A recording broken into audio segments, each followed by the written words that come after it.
কুমিল্লার ঐতিহ্যবাহী শ্রী শ্রী জগন্নাথ দেবের মন্দিরের বেদখল হওয়া সম্পত্তি উচ্ছেদে অভিযান চালিয়েছে সদর উপজেলা প্রশাসন।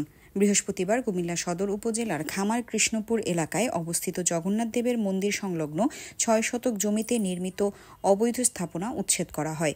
অভিযান পরিচালনা করেন সদর উপজেলা প্রশাসনের নির্বাহী ম্যাজিস্ট্রেট ও সহকারী কমিশনার তানজিনা জাহান। এ সময় আইনশৃঙ্খলা বাহিনীর সদস্যরা উপস্থিত ছিলেন। মন্দির কর্তৃপক্ষ ও এই সংক্রান্ত দায়েরকৃত মামলার সূত্রে জানা যায়, দীর্ঘ অনেক বছর যাবৎ কুমিল্লার জগন্নাথ মন্দিরের ৬ শতক ভূমি দখল করে একটি পক্ষ স্থাপনা নির্মাণ করে বসবাস করে আসছে। এর প্রেক্ষিতে ১৯৯৮ সালে মন্দির কর্তৃপক্ষ ওই জায়গা বুঝে পেতে আদালতে মামলা দায়ের করে। দীর্ঘ ২৪ বছর আইনি লড়াইয়ের পর ২০২৪ সালের জানুয়ারি মাসে আদালত মন্দিরের পক্ষে রায় প্রদান করেন। এরপর হাইকোর্ট ও সুপ্রিম কোর্টের আপিলেও রায় বহাল থাকে এবং উচ্ছেদ অভিযানের নির্দেশ প্রদান করা হয়। সেই নির্দেশনার প্রেক্ষিতে বৃহস্পতিবার সকাল থেকে উচ্ছেদ অভিযান শুরু হয়। প্রায় ৪০০ একর সম্পত্তি নিয়ে এই জগন্নাথ মন্দির প্রতিষ্ঠা হয়। সময়ের বিবর্তনে অনেক জায়গায় আমাদের বেদখল হয়ে যায়।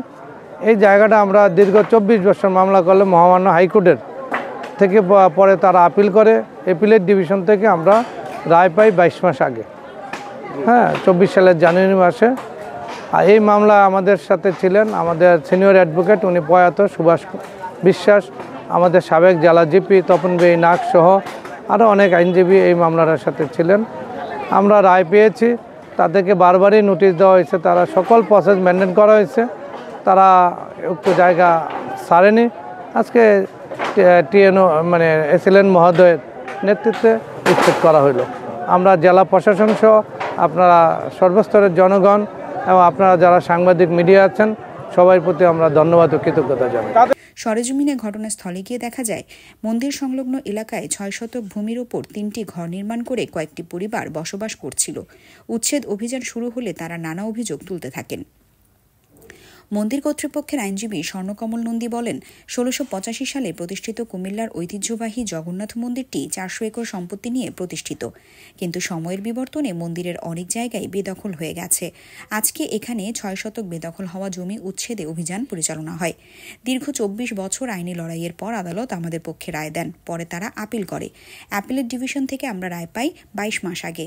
এরপর তাদেরকে বারবার নোটিশ দেওয়া হয়েছে। পরবর্তীতে সকল প্রসেস মেনটেন করে বৃহস্পতিবার উচ্ছেদ অভিযান পরিচালিত হয়। ৬ শতক জায়গা নালিশি ভূমিটি এখানে অবস্থিত রয়েছে।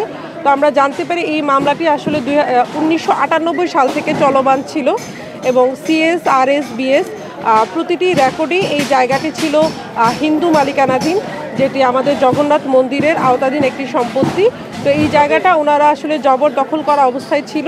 তো আদালতের রায়ের প্রেক্ষিতে আজকে আমরা এখানে দখল কার্যক্রম বুঝিয়ে দেওয়ার জন্য এসেছি এবং ওনারা আমাদেরকে আসলে বিভিন্ন কাগজপত্র দেখিয়েছে যে সুপ্রিম কোর্টেও মামলা চলমান। সেক্ষেত্রে যেহেতু আজকে আদালতের রায়ের দখল কার্যক্রম বুঝিয়ে দিতে এসেছি আমরা, ওনাদের কাছে কোনো ধরনের স্টে অর্ডার বা অস্থায়ী নিষেধাজ্ঞা ছিল না।